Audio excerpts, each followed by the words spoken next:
Ladies and gentlemen, I have a special treat. This is my good friend, Steven Silver, that is going to be joining us today. And we're going to be discussing a very important topic, and this is the importance of having a mentor. I think that a lot of times as artists, we think that we have to go through this journey as artists completely alone, because it's an individual, when you think about it, drawing, being an artist is an individual sport. It's just us and the artwork. And we have this tendency to think that we have to tough it out. We have to tough it out completely alone. And that if we allow other people to influence us, that somehow that takes away from what it is that we do. And I'm here to tell you that is absolutely as far from the truth as you can imagine. And the importance of having a mentor not only show you the way on some things, but help to guide you and help navigate with your career, and then also with your style, your personal development. There's so much that a mentor can do to open up these avenues for you. And my good friend, Steven Silver, is one of these people that has become a mentor in the industry, not only with his optimistic points of view and uplifting messages that he continually shares, but then also with his Silver Tunes Academy that he opened up, where he is working directly with people to teach them. And you think like, well, where did Steven Silver learn? Where did he pick up this incredible magic, the kind of magic where he's not only been such a fantastic mentor, but when you look at his career, he's been in the industry for over 30 years. He's worked at Disney, Warner Brothers, Nickelodeon, Sony. This is when I met him, when we were working at Sony. Mad Magazine, Real Effects, Bento Box. I mean, it just goes on and on. Universal, DreamWorks. So we're talking about somebody that has had a tremendous career for being as young as he is. He's also instrumental in, he was the creator of the guy that designed the whole Kim Possible series. He was also the guy that created the look for Danny Phantom. So this is somebody that has had a tremendous footprint in animation. Sometimes we think of artists and they played a small part in something, but this isn't Steven. Steven has had a tremendous footprint, and he changed animation, because you think of that particular styling that he had in developing Kim Possible, and then a whole string of shows sort of came up with that look. And when you think of that, he was springboarding from Kim Possible and Danny Phantom, and the list goes on to all the particular shows that he worked on. He's working on shows like Clerks. He also worked on Fairly Odd Parents. You see this indelible mark that he put on animation, but not just with his artwork, but also in helping to develop talent, supporting talent, mentoring talent. And you can see sometimes at the studios, we get all these portfolios sent to us, and I'm looking by and like, oh, he must have taken Steven Silver's class, because I was like, there it is. This is a solid talent. But and here I have the honor and the privilege to sit down and chat with Steven Silver about this particular topic, about mentorship. And ladies and gentlemen, without further ado, Steven Silver. How are you doing?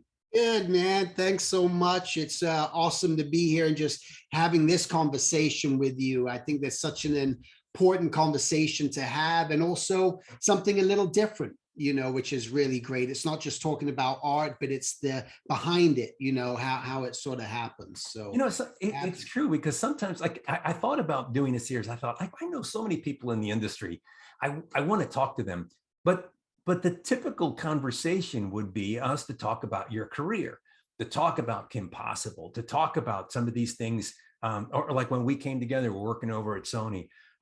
But although those things are really fun to talk about, when you think about, sure. I met you when we were working on Cloudy with a Chance of Meatballs, and most people they do not have any idea that you were the original designer that was working on that series. So when the show started out and it had a particular look, it had the Steven Silver look. And it's so unfortunate that we didn't get to see that version. I can see it in my head. I saw the tests that we did, the models that we had. What was it, that one, Salty Peepers, the crack, the guy, the old sailor, crusty sailor. And I see those as beautiful models that we had done, and those turntables. And that show, nobody's going to see it. Nobody's going to see that show, unfortunately. But yeah, so we can talk about this career that you've had doing all these different things. But I thought, what is, if we were to scratch that surface, there's something else underneath, and it's probably even more important. And that's to talk about this part, the inside part of Steven Silver. And like I said, in that you've been so instrumental in mentoring so many people. Where does that come from? Yeah, I personally believe in reincarnation.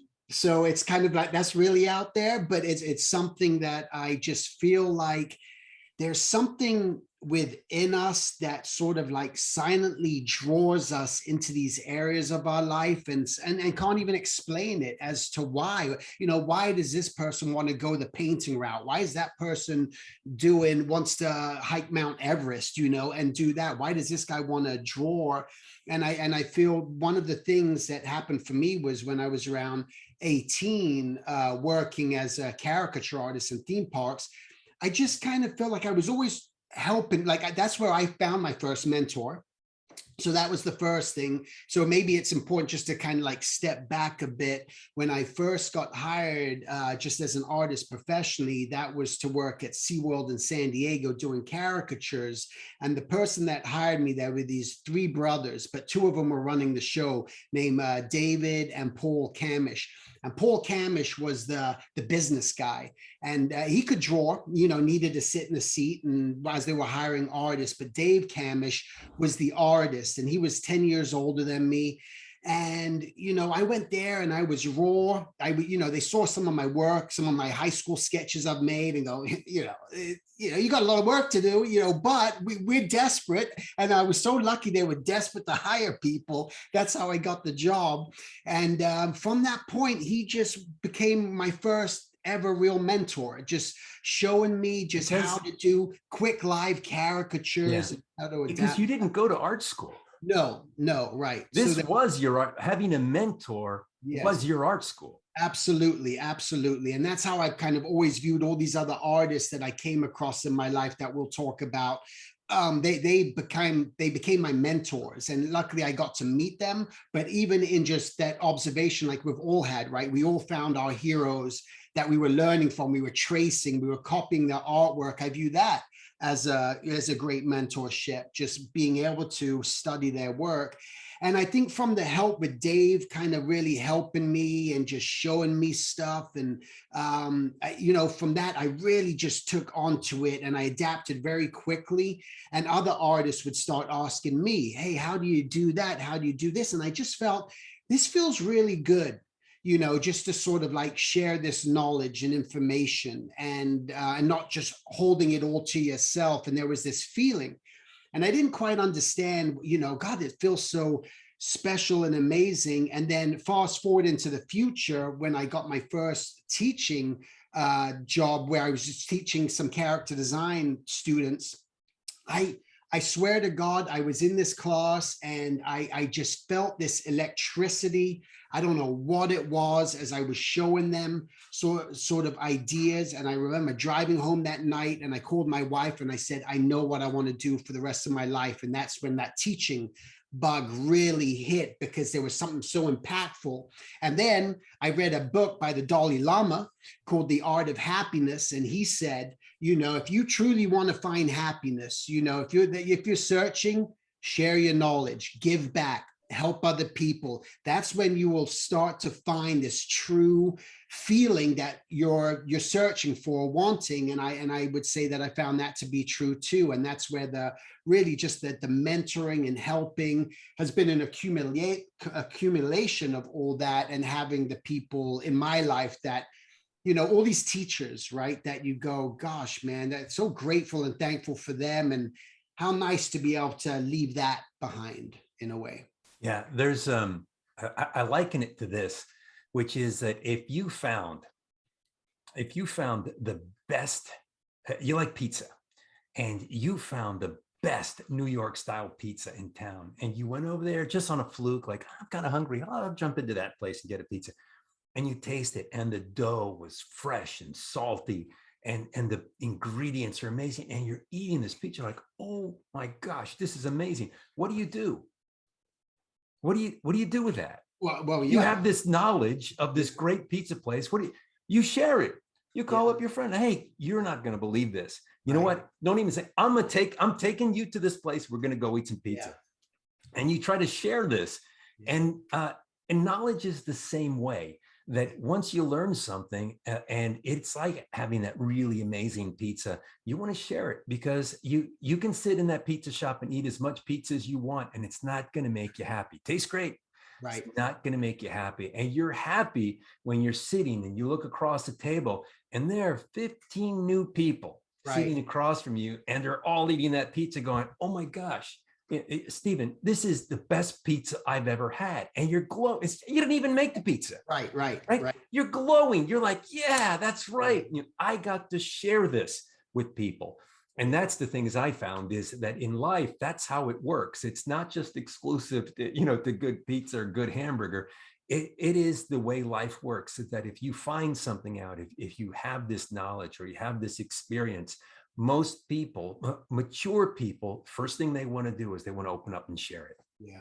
I think, it falls into the category too of just the tools that we have that we've used. It's like I look at a lot of what I'm doing now is like I've acquired the tools, a lot of tools in life, and I'm kind of built my house, so to speak. And now I can take those tools and I can share them with you so you can build your house. However, whatever that may be, that take this knowledge and run that, I would hate to leave this earth with everything still inside, Yeah. to be honest with you. And it's also something that always just kind of bums me out at times with these great artists, right? That all our heroes that we've come across in our life, that all of a sudden one day they're gone, they pass away, yet there's no video recording of them drawing, there's no video recording of them teaching. We have their books, if we're lucky, and we have those, but all that is vanished now from this earth. And I've always felt that that's such a shame, to do that. So I feel it's another reason, like how great is it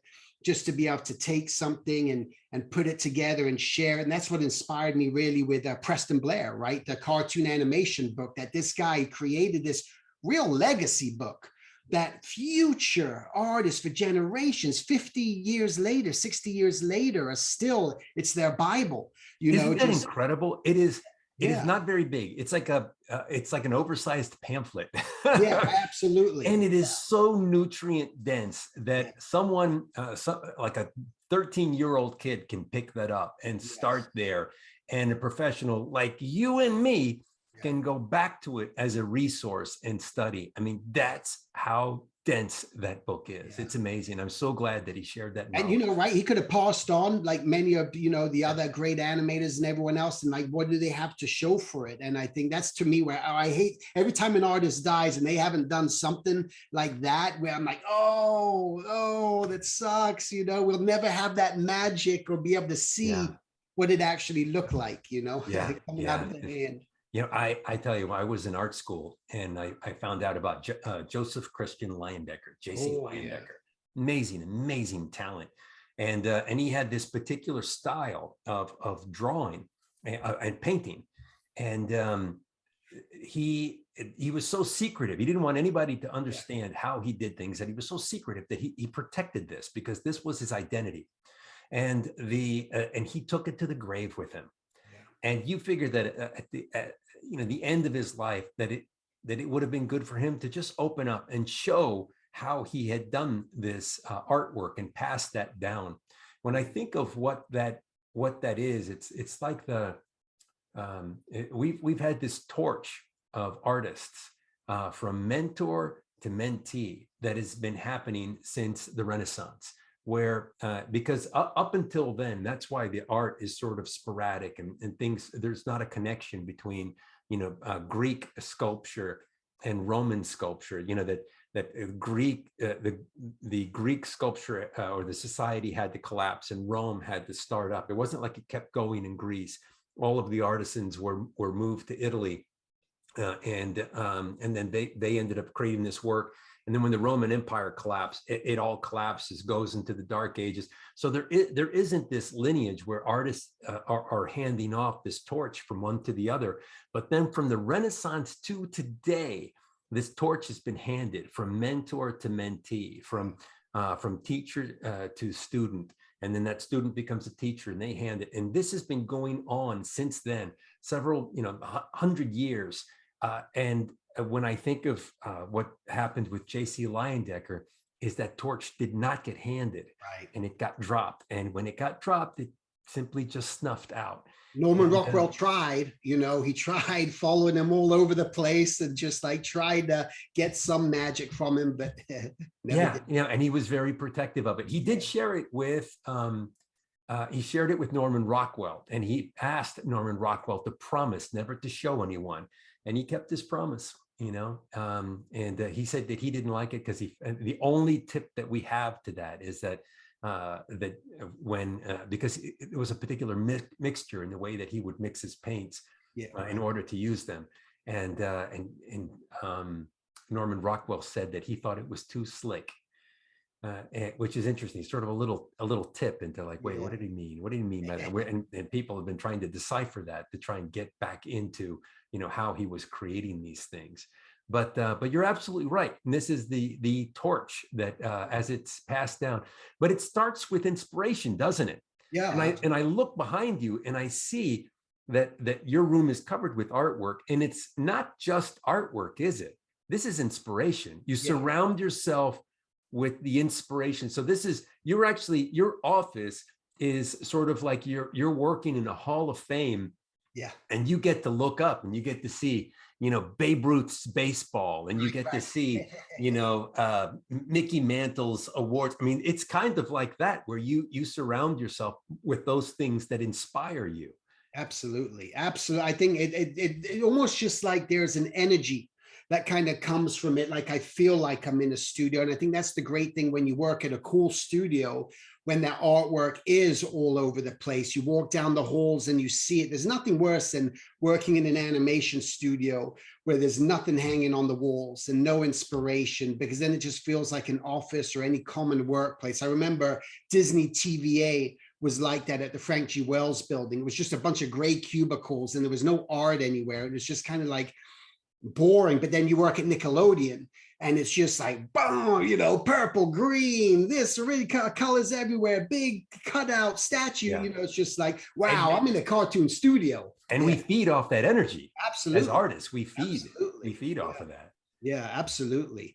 I just want to mention too, I really do feel that an artist that's worked in their industry, I almost feel that's the life cycle. It just seems like it should be. We get inspired, we come into this earth, we kind of find that inspiration, we get inspired, we learn all the tips and tricks, and we learn things, we get hired, we work for these companies, we start our own businesses, we do whatever.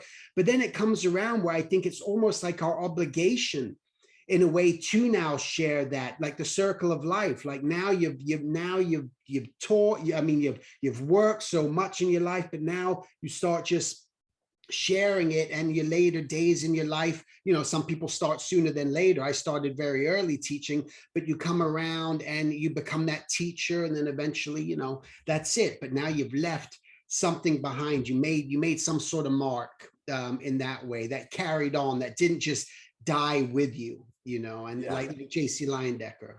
Yeah. And speaking of inspiration, do you remember what some of those first images that you saw that you looked and you thought, oh my gosh, something? Because when you see something like that, I know for myself, it moves you. Something happens inside of you, and I imagine it happens for anyone who finds their niche in life. A surfer to see surfing for the first time. And then for us artists to see, artwork that inspires us, there's like a tickle that happens inside of you, and there's a confusion that happens inside your brain. and there's a magic and you're transfixed and you can't take your eyes off the page or the television or the screen. You know, what was that for you? What was that? You remember when that moment was Yeah, that I mean, I that do. did There are that? actually a couple of them. So the first one, which I can't show you anything from, but I'm excited to show you the second one that I did. Okay, great. The first one was when I was 6 years old and I was living in England, and I looked out my bedroom window and there was a book laying in my backyard. I didn't know it was a book, but I went downstairs and I opened it up, and it was an original sketchbook that was full of portraits and landscapes. And that was like the first thing that was just like, what is this? And that's what started me drawing. Somebody dropped their sketchbook? It is the craziest thing. It's a suburban neighborhood. There's no rhyme or reason for it. It's almost divine. It just fell out of the sky.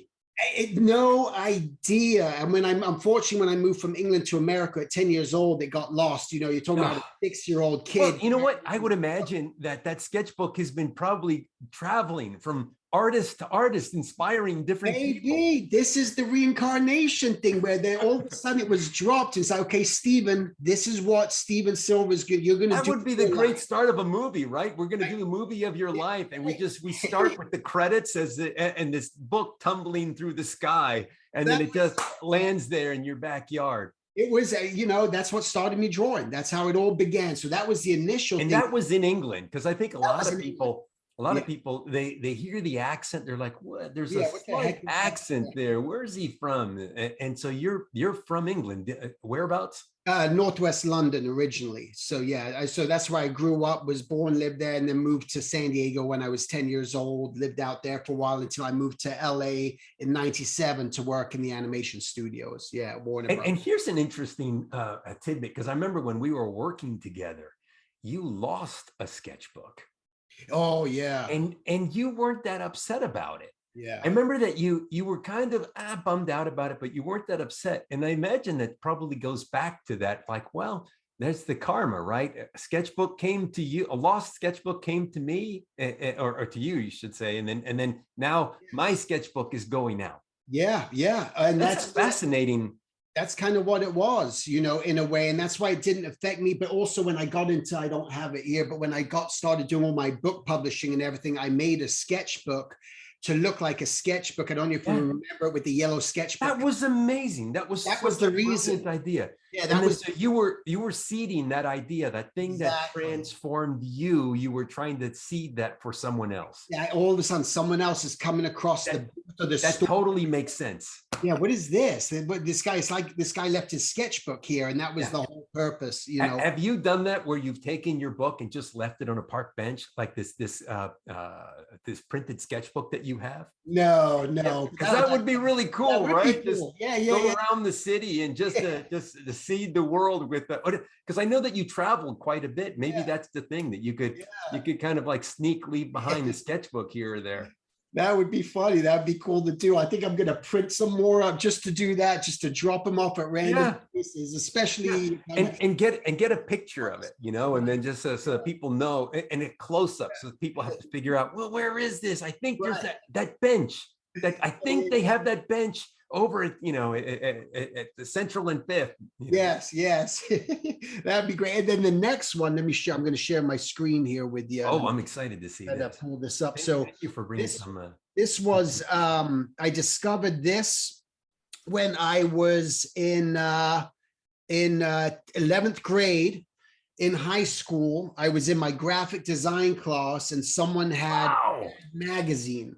So this was the Mort Drucker from Mad Magazine. And when I saw that, I was just like, what the hell? Looking at this caricature, this humorous illustration, just the line work, just everything about it. And I'm like, who is this guy? And that's what led me to discovering Mort Drucker from Mad Magazine, which was, again, became just like my hero. And I always used to dream of one day I want to meet Mort Drucker, and I know he has daughters, they're a lot older than I am, but I'm like, I'm going to marry one of them one day. And I want Mort Drucker just to be my, my dad in a way. And then I used to think, I'm gonna kidnap Mort Drucker and Jack Davis, and I'm gonna have them teach me everything they know. But he was like really my first like mentor in the way of studying his artwork. And then later on, I have just some pictures here. This is the first time, I don't even know what year this was, where I met him at San Diego Comic-Con. And I knew that he was going to be there, and I was just blown away. Went to his panel and was just hanging around him and talking to him, the whole time. And he was so friendly and just so, he showed me what a mentor or a teacher or an artist should be when they meet other artists, and never feel that you're better than anyone, never mistreat people, never just show, it doesn't matter who they are, show respect and appreciation, because, the reason his Mort Drucker and has the fans and the popularity is because of all the people like me who loved his work. If we didn't love his work and like him, how's he going to get known? How's he going to, right? So it was almost like, in a way, and I remember hearing Mike Rowe, say this from Dirty Jobs. It's like all these people, that you meet, it's just like, they're my boss, it's just like when people met him, he was just saying, he was explaining that when people meet me, the reason why I'm famous and everything, and Mike Rowe and do all this thing, is because they watch me. Therefore, I kind of work for them, right? And I'm going to show them that appreciation. And that's what Mort was for me, just such a light. And I started writing to him, and he would write me back on a picture back there on my wall. There's a bunch of handwritten notes. We were handwriting each other. And then there was the day where I met, I'll show you this. This was at a... Now there's a saying that you should never meet your heroes. I don't know if you've heard that before. No. Because there's a saying, never meet your heroes, because it's always a disappointment. There's always that letdown that they're not the person that you thought they might be. Yeah. But in this case, it seems like he exceeded your idea, and it's not just the mentor in terms of the artwork, but what you're just. You didn't even mention the artwork. You started out talking about how much we love his artwork, and then you immediately went into what a wonderful person he was, and that he was sincere, and that he was somebody that was relatable, and somebody that was kind and was giving, and so that speaks to. It was interesting how you shifted in your language from talking about the artwork to as soon as you met him, you're talking about him and what a joy it was to meet him. And that was a lesson, in itself, really. It's just like what he taught me as a mentor. He never sat down with me ever and showed me what to draw or how to draw. It was all in conversation, but he showed me through his, how humble he was, and how to treat other humans, and how to be. So I got to meet him at there's an organization called the National Cartoonist Society, the NCS. And that's where they would honor cartoonists every year. Some of the biggest names in the world, from Charles Schultz to Mort Drucker, Jack. I mean, you name it. All these guys, all these cartoonists from Giants. You name it. These guys showed up there. They were there all the time until they started dying. And you'd go there and you got to meet these people. And I remember seeing him again. This is many years later now. This photo's taken.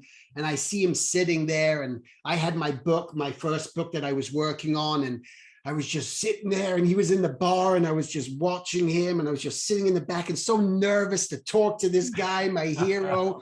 And eventually I get the nerve. He's talking to someone else, and I walk up to him, and I just stand over him, and he just kind of looks up at me, and I'm just like, hi, Mr. Drucker, my name is, and he's it's so nice to meet you, and just so welcoming. And hey, let me see your artwork, and looked at my artwork. And from there we started talking, and he loved England and traveled to England, and we had all these things in common, and started talking about Norman Rockwell, because that was one of his favorite artists, and Ronald Searle was all these guys. And from there on, just became like this friendship. And then he invited me over to his house. I got to go to his house and just hang out with him. So, I mean, just what an amazing mentor, again, just in so many ways. It wasn't just the artwork, but who he was and how he would explain things, which eventually led me to filming a documentary on him, which I have on Vimeo, which was because of, I didn't want, it's the only video of him ever in existence with this man, of him drawing and showing his process and talking about his process. Wow. And he passed away. The one thing that I just remember, it's the reason I made these videos. I did it with Stan Goldberg too, from Archie, and doing that. And I just, these guys, once they're gone, they're gone. That's it. There's no more. There's just the books. But again, meeting this guy was just one of the greatest things. And here's some of the artwork that I have on my wall to the left of me here. This is not all him. Over here, there's a Drew Struzan on the left there. This was a Guns of Navarone on the top there, his originals that I got at San Diego Comic-Con, which was amazing. And then I got the whole Superman 3, there's like 7 pages. This is a great artist by the name of John Cash, who's a great caricature artist. And then I'll show you one of my other mentors that heroes was the great Jack Davis. And we could like show some of his artwork, but Jack Davis, another one of those Man Magazine guys where I'm just like, oh my God, this is the guy. And a guy came up to me one time and said, so you like Jack Davis? I'm, oh yeah. So you want to meet him? I'm, oh, what? So I live in Florida. I kind of live near where he is. We can drive there. Went to Florida. He lives in St. Simon's Island where is he? I think he was in Georgia. So at that point he was in this other place. And we drove up there and went to his house, and again, just blew my mind, just how humble and sweet. And he just showed him my stuff, and I was looking through all his drawings. I'm like, hey, Jack, how come you never finished this? And so I just didn't like the way it was looking. You can have it if you like, this Southern, charm, and it's so beautiful. And so that was really cool. So, and then I was working on, a book, and I asked him, hey, would you write something for my book? He's, oh, absolutely. And he wrote a foreword for my book. Again, just it became another great mentor in that way. Can you zoom in on some of those? They look yeah, let me see. Gosh. Let me see here. So this was, let me see. That was just like, his like little thing of him with, Alfred E. Newman. Yeah.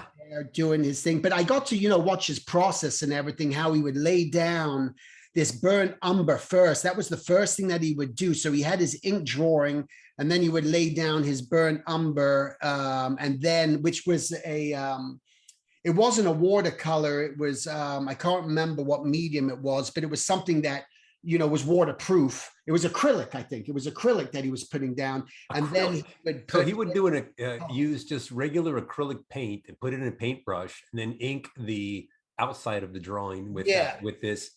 And then like the watercolor stuff kind of like on top of it. Yeah. So that was, this was, it's interesting because I remember talking to Bill Stout. And Bill Stout had done a mixture of, I have the formula somewhere, but he had done a mixture of waterproof ink and then a type of sepia, and then it was the ratio of one drop of black. I think there was a 20 sepia. Oh. And what it would do is that when he did his dinosaur book, that he was doing the same thing. So it wasn't a black line, because you don't want to put just a black line on something. Right. And so he would do this black line. And as soon as he would, or it was a dark line, and as soon as he would add the watercolor on it, it would start to travel, like the one part of the ink, the non-water soluble ink would stay put, and the water soluble part would bleed just a little bit and soften that line. So you can see where a lot of the artists were utilizing some of that, where, you don't want a dark black line on something. You want to take the edge off of that. Yeah, absolutely. Absolutely. So it was cool. And then these were like a bunch of drawings that these are his roughs. Yeah, these are all his rough. So he gave me a disc of like all his rough sketches and everything. This is the sort of stuff, and just watching and just seeing, again, just his Look at process.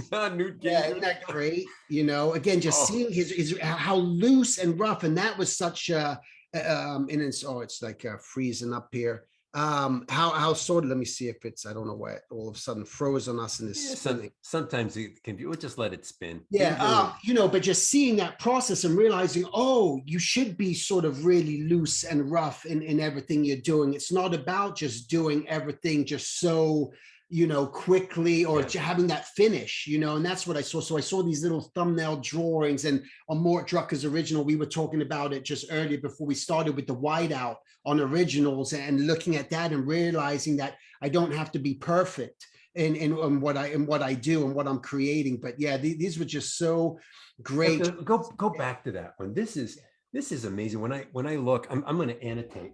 I can't help myself. I look at this stuff.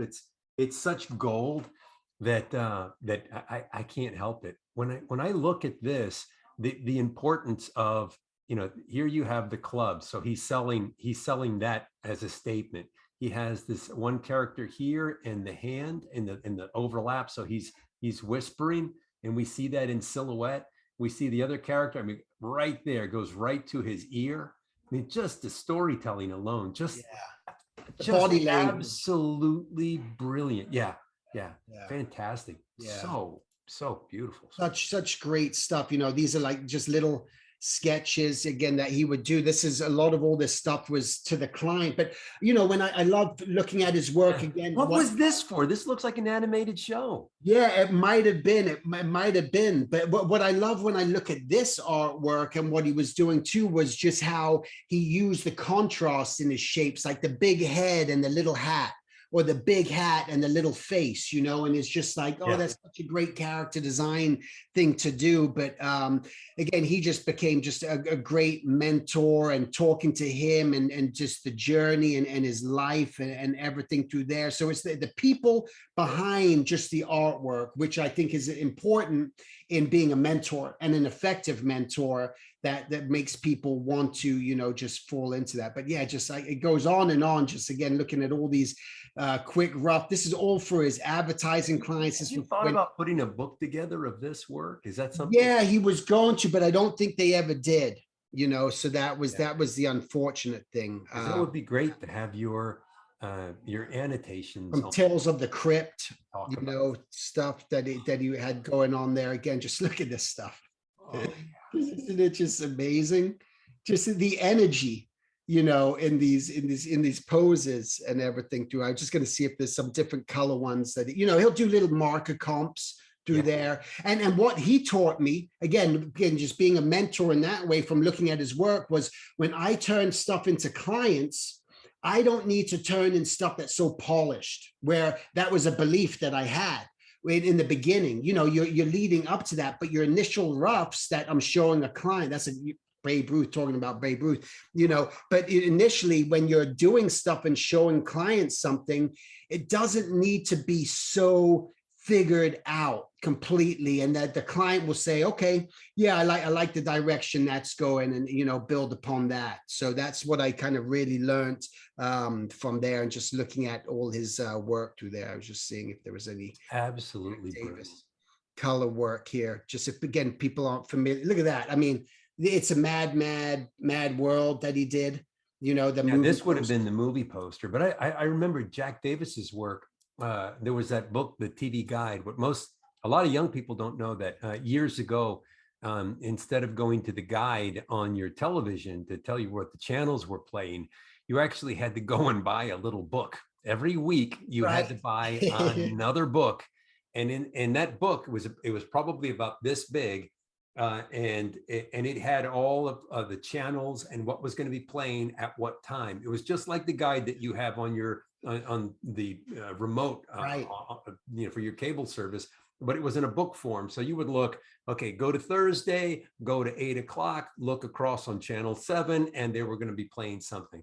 And so what you would do is that you would, the week before, you would sit there and go through like those things that you wanted to watch and mark the page And so you would have this book for a week, and it would be like the most important book in your house because you'd be, finding out what was on the television. And Jack Davis and Mort Drucker, and I think it was Amsel. There was a Richard Amsel. Stark done some stuff too. There were so many, Bob Peak, so many different artists that they would feature to do images, artwork for that. And that was one of the first times I ended up, because I didn't see Mad Magazine till later, but seeing the artwork that was done on those on the TV guides, like, what is this? Who did this? Yeah. It was just so special, and just to see these, his. Yeah, and it's great. These are like the Time covers, the preliminary roughs that he sent to Time for them to approve. There wasn't that much more. He's not going to go into all the detail, because what if they say no, this is what we're looking for? Yeah. Then is where, right? It's like wasted his time. But again, I just love all the energy and everything that he brought to his artwork was just so great on every level, and the way he would color things and doing all these final illustrations. And again, these are the sort of mentors that come into your life in a way that just, I don't know, inspire and just make you want to do it, for sure. Yeah. But that's all I kind of have for now. And also to show you that, like you said, that it doesn't have to be 100% completed, that it can be rough. There can be marker, because I was looking on one of them, he had marker on the cardinal and he had color pencil on the ball, and that it doesn't have to be, it doesn't have to be a purist, especially when you're working in and you're just trying to turn a rough over.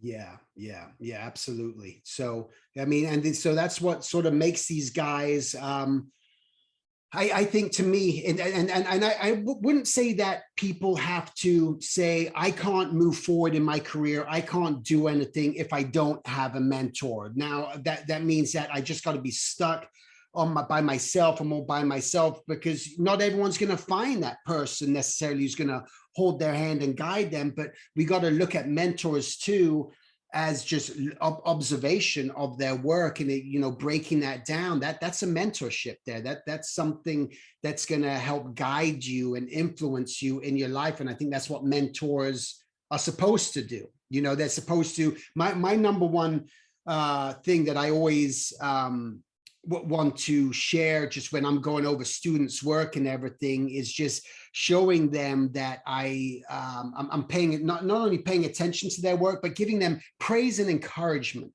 I don't want to look at someone's work and tell them, no, man, this is all wrong, this has gone horribly wrong, blah, blah, blah, blah. Instead of, hey, you know what, this is off to a good start. And I think if we start breaking down the story just a little bit more of what you're trying to convey and what you're trying to say, I think maybe we can push it further this way. Let me show you how, right? And I think that's an effective mentor, and sort of helping you instead of just, and not showing you, right? Or not telling you. Right. I think that when you think of sometimes that why people perhaps will shun some teachers or shun mentorship, is that they think that they're going to lose their autonomy. And I think that you are proof that that is not the case, because you didn't turn into Mort Drucker. You didn't turn into Jack Davis. You turned into Steven Silver. And that's the appropriate mentorship, is when somebody shepherds you and shows you how to be the best version of yourself. And that is when I think mentorship is done right. When I think of, I remember years ago, I was in art school, and I saw some of the drawings that Bern Hogarth, the students in Bern Hogarth's class were doing. And I looked at it and I thought, oh my gosh, this looks amazing, absolutely amazing. And then I wanted to take his class, and my schedule just wouldn't let me do that. And then I ended up realizing that all of the artwork started to look the same, and that he wasn't doing that, where he wasn't encouraging people to be their better selves. Right. And I had an opportunity to take his class, and I chickened out because it was one of those where I thought, like, wait a minute, I think I would rather be the best version of me rather than be a copy of somebody else. And Yeah. I think it's so important that when you have an appropriate mentorship, is that they allow you to become the best version Yeah. of you. Yeah, absolutely. It's about, to me, the observation. Like, I can observe, you're going to show me how to draw. You're showing me something, but doesn't mean you need to just copy what I'm doing. And that's something that I always feel like I want to tell my students and be open. I say, listen, I'm showing you this, but don't feel you need to draw exactly what I'm drawing or copy what I'm drawing or just draw the Steven Silver style, whatever that is. You need to just, let's play around with thinking about design. We want to think about balance. We want to think about proportion. We want to think about hierarchy. We want to think about contrast. We want to think about all these things and then draw however you're going to draw, Yeah. and let all that affect your own artwork. And you do you, you be you, and that's what make you get distinctive, separate yourself from the masses. And that's what'll get people just to pique their eye just a little bit more. Oh, this is something a little different. That's not like what that person's doing. But again, you become good at what that is, Yeah. Yeah, Yeah. it Yeah. reads. Just Yeah. really just flourish as an Yeah. artist. And that is a really interesting thing. And sports is the same way, where like a really good coach, doesn't have a formula for everyone. A good coach in athletics will take people and help them become the best version of Yeah. themselves, to take that athlete and say, this is your, and to spot what that advantage is. Like if they're the kind of person that they aren't very big and they aren't very strong, and they're in football, and most other football coaches would say, no, we can't use this person. It says, I know we're going to use you, but this is how we're going to use you. And then Yeah. we're going to use your speed and your speed and your ability to turn corners. This is going to be important. But number one thing is you can't take a hit.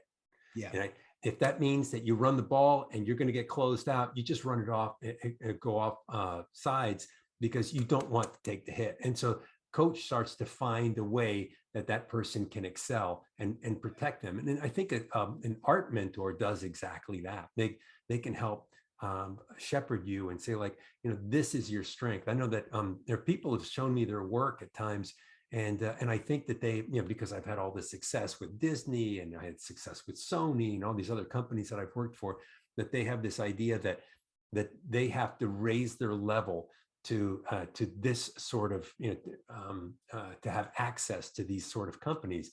And I Right. don't think so. I think that you have to be the best version of you. I Yeah. remember this one woman, she was showing me her work, and I said, well, you should be putting a book together because your work is ready. And she got emotional. She got really emotional, and tears started welling up in her eyes.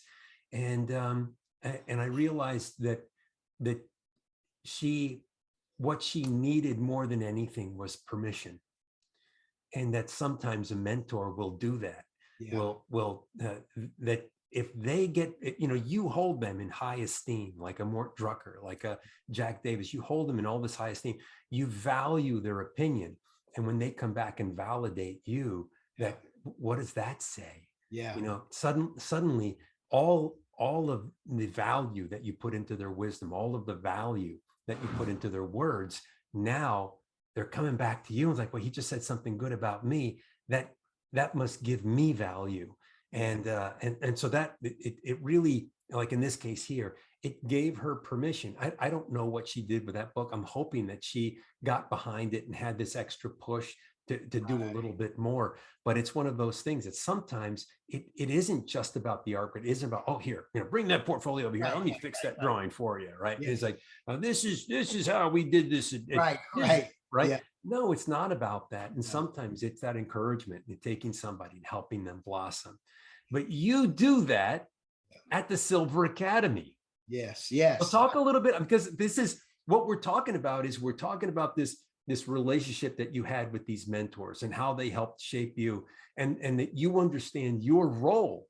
Yeah. Your role in this circle. And part of that role in this circle was the impetus for the Silver Academy. Talk to us a little bit about that. Yeah. And, because I imagine that there's some people out there, and that's a wonderful thing about, the internet and, being able to log on, that, anybody in the world can take your class. Yeah. Yeah. This is incredible. Just, can you imagine, if somebody like a Michelangelo Oh yeah. had the opportunity to like, yeah, I'll teach anybody in the world. But Yeah. we're at the very special point in global history where the world has gotten a lot smaller. And Yeah. somebody like yourself, the type of mentor that you can be for somebody has been opened up the world over. Yeah, no, absolutely. I mean, I think that's what that's what was the catalyst, really. Like I mentioned earlier, these guys, they pass away without ever leaving what they've known, this knowledge. So all those years of knowledge are gone. And that was one of the reasons why I knew, after discovering that my purpose in life wasn't just to work for studios, wasn't just to do freelance work for other people, but was to be a teacher. And when I understood that about myself, that's when all this sort of came to fruition, that this is what I want to do with my life. And as I'm traveling around this sun, that I want to share this knowledge and give people that access. And that's what I started. So I started with a physical school just in my house, right down below. This is a detached studio. So right down below me is almost the You same. must have a very patient and very understanding wife. Yes, I do.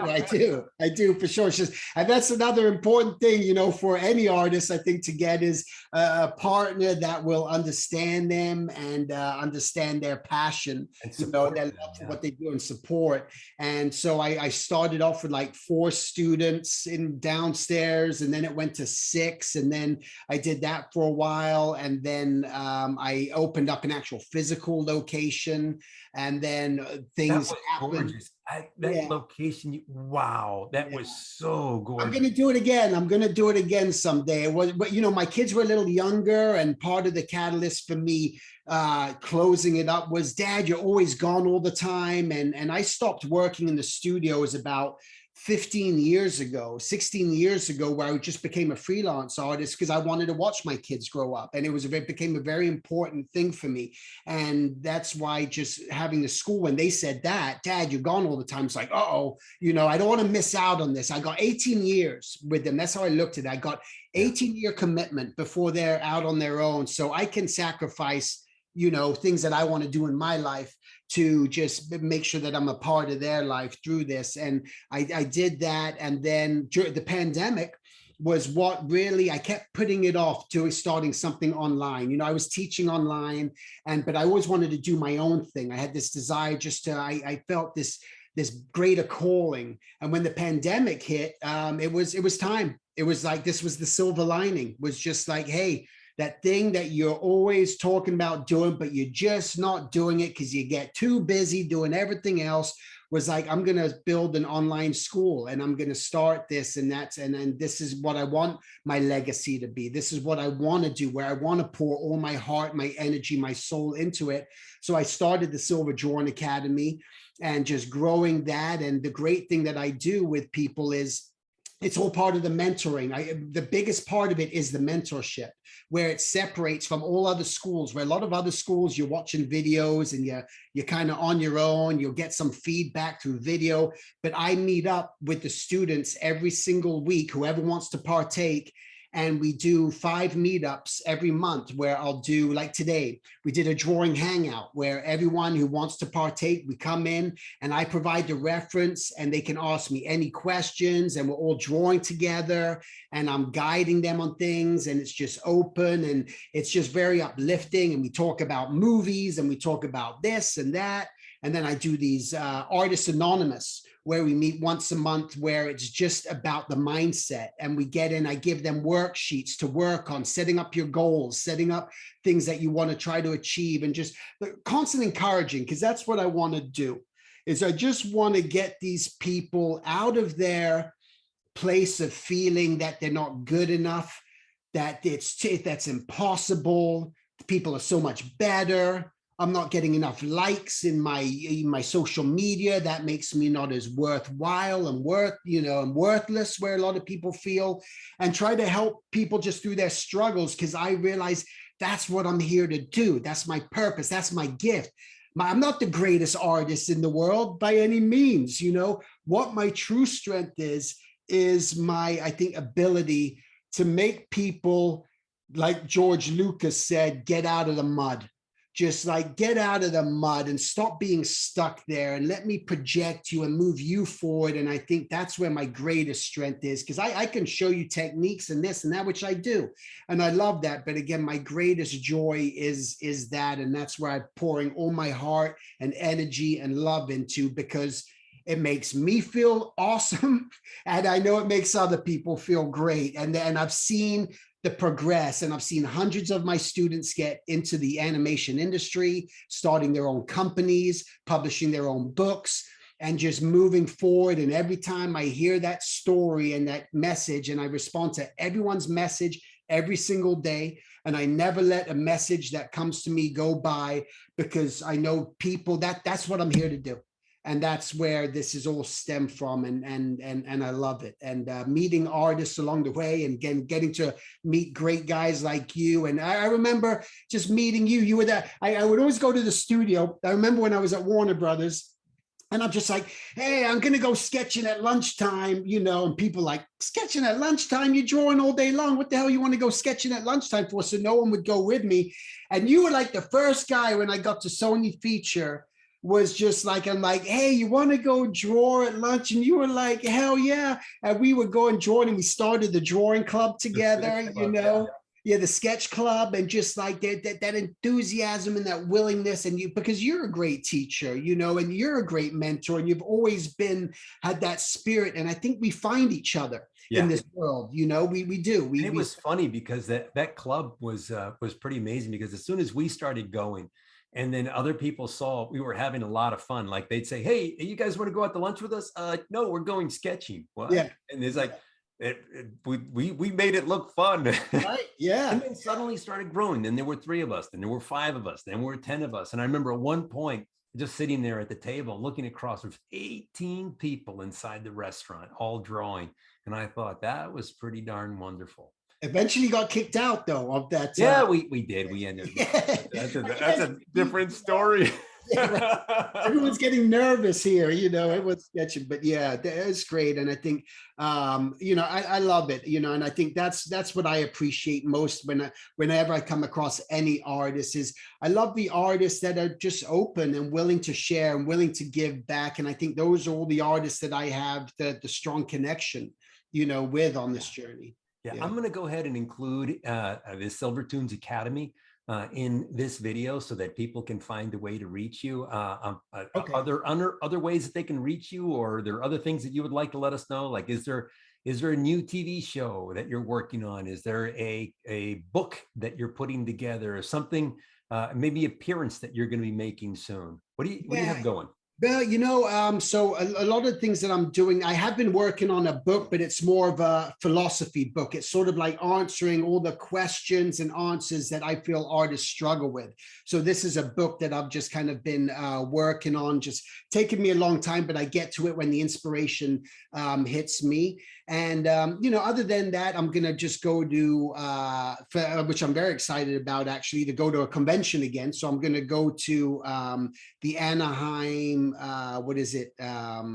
WonderCon. That's going to be in April. And then I'll be at Lightbox, which will be in Pasadena, that's in September, right? Yeah, I think that's going to be, later on in the year in September. And then I'll do San Diego Comic-Con. And other than that, yeah, I post motivational messages on my Instagram, which is Steven. Yeah. And for those that are not aware, I would say find Steven Silver's Instagram account and sign up, because his motivational messages are fantastic. And where is that? Where can we find that?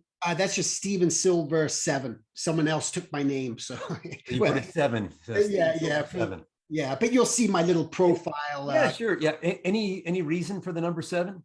Oh, just there were 7 people in my family growing up, and 7's just kind of been like a lucky number. I'm 7 minutes apart, but I have a twin brother, and we're 7 minutes apart from each other in birth. 7 is the biblical number for perfection. That's interesting. Yeah, there you go. See, it all ties in, somehow there. But yeah, that's where that sort of like 7 came in from there. Yeah, that is wonderful. Well, Steven Silver, thank you so much. Thanks for sharing all these photographs and your thoughts on your experience on being a mentee and how much mentors have meant to you.